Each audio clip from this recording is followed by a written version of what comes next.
কথায় আছে, সব চকচকে জিনিস সোনা হয় না। অনেক সময় সুন্দর চকচকের খোঁজে মানুষ এমন কিছু হারিয়ে ফেলে, সেটা তার খোঁজার চাইতে অনেক অনেক গুণ দামি। বন্ধুরা, এই অসাধারণ প্রসঙ্গটাকে কেন্দ্র করে আজকে আমি আপনাদের এক দিনমজুরের সুন্দর একটি গল্প শোনাবো। চ্যানেলে নতুন হলে সাবস্ক্রাইব করতে ভুলবেন না, এবং অবশ্যই গল্পটি ভালো লাগলে একটা লাইক আশা করব। সঙ্গে থাকুন ভিডিওর শেষ পর্যন্ত। বহুদিন আগের ঘটনা।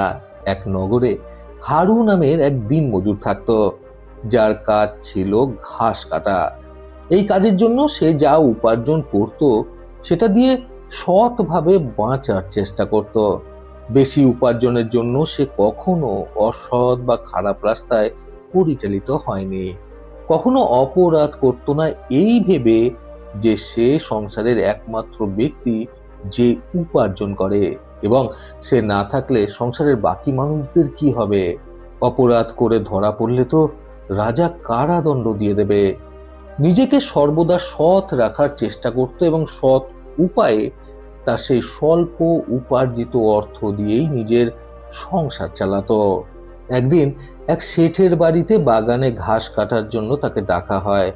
বড় বাগান, ঠিক হয় 2 দিনে সে বাগানের সমস্ত বড় ঘাস কেটে সুন্দর করে দেবে। প্রথম দিন বিকাল হওয়ার আগেই অর্ধেকের বেশি ঘাস কাটা হয়ে যায় তার। সে আরো কিছুক্ষণ পরিশ্রম করে কাজটা আরো এগিয়ে রাখতে চায়। হঠাৎ একটা কিছুর ওপর তার কাস্তেটা বাঁধা পায়। সঙ্গে সঙ্গে সে দেখে কাস্তেটা সোনা হয়ে গেছে।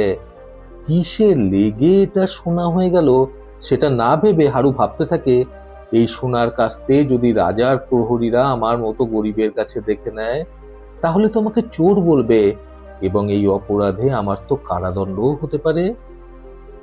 গল্পে আগে যাওয়ার আগে গত সপ্তাহে যারা যারা কমেন্ট করেছিলেন তারা হলেন: কৃষ্ণনগর থেকে অনিতা বিশ্বাস, রাসুলপুর বর্ধমান থেকে সুমিতা ঘোষ, আসাম থেকে রূপা তালুকদার, গুয়াহাটি আসাম থেকে খুশি মোহন সাহা, ময়না পূর্ব মেদিনীপুর থেকে মানস মাঝি, নন্দীগ্রাম থেকে কে মান্না, চাপড়া নদিয়া থেকে বাপ্পা সাধুকা, গড়িয়া থেকে পিয়ালি, ভুবনেশ্বর থেকে অনামিকা নাথ, সাবাং পশ্চিম মেদিনীপুর থেকে মধুমিতা পাত্র, হাওড়া থেকে ডক্টর জগদীশ মণ্ডল, শ্যামপুর থেকে মৌসুমী মান্না, নিউ জার্সি ইউএসএ থেকে অ্যান্না প্রিটি গঞ্জাভেজ, সাবরুম থেকে সুনীল চন্দ্র দাস, পশ্চিম ত্রিপুরা থেকে কান্তি, জাপান থেকে সোহেল রানা, কাজরা গ্রাম বর্ধমান থেকে আনন্দ রুই দাস, সোনামুখী বাঁকুড়া থেকে বরুণ গুঁই, দিনহাটা থেকে আয়ুষ ভৌমিক, খুলনা বাংলাদেশ থেকে হালিমা খাতুন, এছাড়াও লাকি বৈষ্ণব। আপনাদের সকলকে অসংখ্য ধন্যবাদ। ভয়ে হিরু সঙ্গে সঙ্গে সেই কাস্তে লুকিয়ে নেয় এবং সন্ধ্যার সময় কাছাকাছি একটি লোহার দোকানে নিয়ে যায়। সেই দোকানের মালিক অর্থাৎ অনাদিবাবু সেই সময় দোকানেতেই ছিলেন। হারু সেদিনের সম্পূর্ণ ব্যাপারটি জানায় এবং বলে, আপনি এই কাস্তেটা নিয়ে আমাকে একটা লোহার কাস্তে দিন। অনাদিবাবু তাকে সেই সোনার কাস্তের পরিবর্তে 3টে লোহার কাস্তে দিয়ে দেন, এবং জেনে নেন কোন স্থানে তার কাস্তেটা সোনায় পরিণত হয়েছিল। সেই রাত্রে লুকিয়ে অনাদিবাবু সেই বাগানে আসেন এবং হারুর বলা স্থান অনুমান করতে থাকেন। কিছুক্ষণ খোঁজার পর অনাদিবাবুর হাতে পড়ে যায় পৃথিবীর সবচাইতে মূল্যবান সেই পাথর, পরশ পাথর। সেই পাথরটিকে দেখতে মোটেও ভালো ছিল না।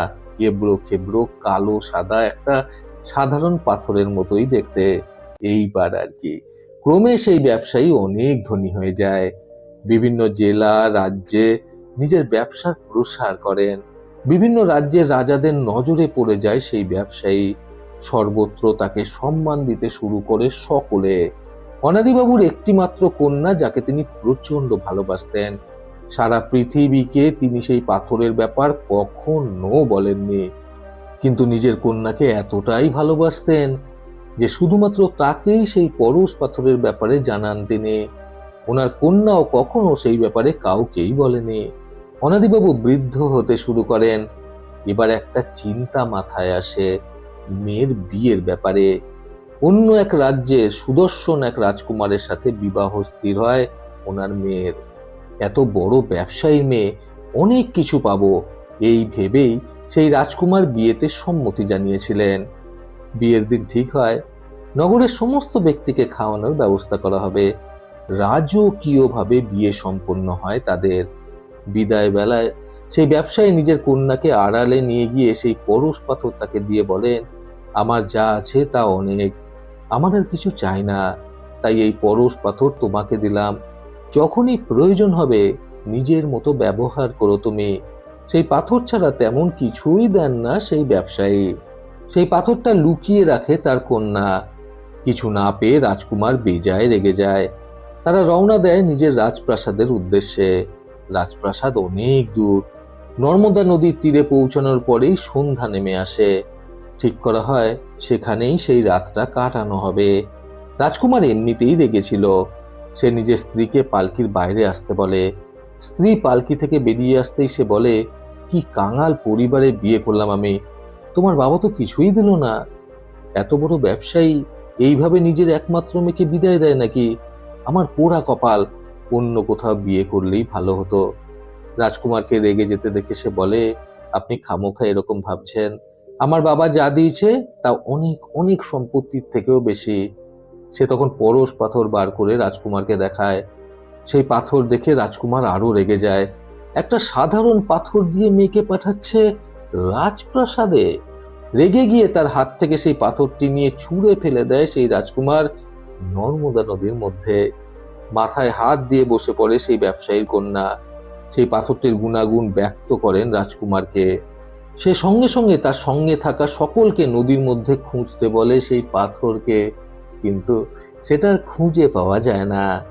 বাহ্যিক দিক থেকে বিচার করে রাজকুমার হারিয়েছিল পৃথিবীর সবচাইতে মূল্যবান পাথরটাকে। বন্ধুরা, জীবনের সবচাইতে মূল্যবান জিনিস চিনতে আজকের এই সুন্দর গল্প থেকে শিক্ষণীয় তিনটি কথা সর্বদা মনে রাখুন। প্রথমত, কারোর বাহ্যিক অবস্থা থেকে বিচার করে তাকে প্রত্যাহার করলে এমন কিছু হারাতে হয় যেটা তার জীবনের সবচাইতে মূল্যবান কিছু হতে পারত। দ্বিতীয়ত, পরশ পাথর দেখতে সুন্দর না হলেও এর মূল্য সবচাইতে বেশি। ঠিক সেই প্রকার কোনো মানুষ দেখতে সুন্দর না হলে তার অর্থ এই নয় যে তার গুণ নেই, তার ট্যালেন্ট নেই। হতে পারে সেও সেই পরশ পাথরের মতোই মূল্যবান। তৃতীয়ত, সকলের মধ্যে ভালো দিকটাকে খোঁজার চেষ্টা করুন।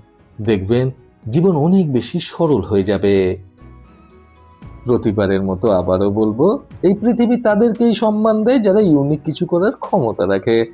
সকলের সুস্থ এবং সুন্দর জীবন কামনায় প্রকৃত জীবন থেকে আমি সন্তু চক্রবর্তী আবার আসবো নতুন সুন্দর শিক্ষণীয় একটি ছোট গল্পের সাথে। ভালো শুনুন, ভালো থাকুন। ধন্যবাদ।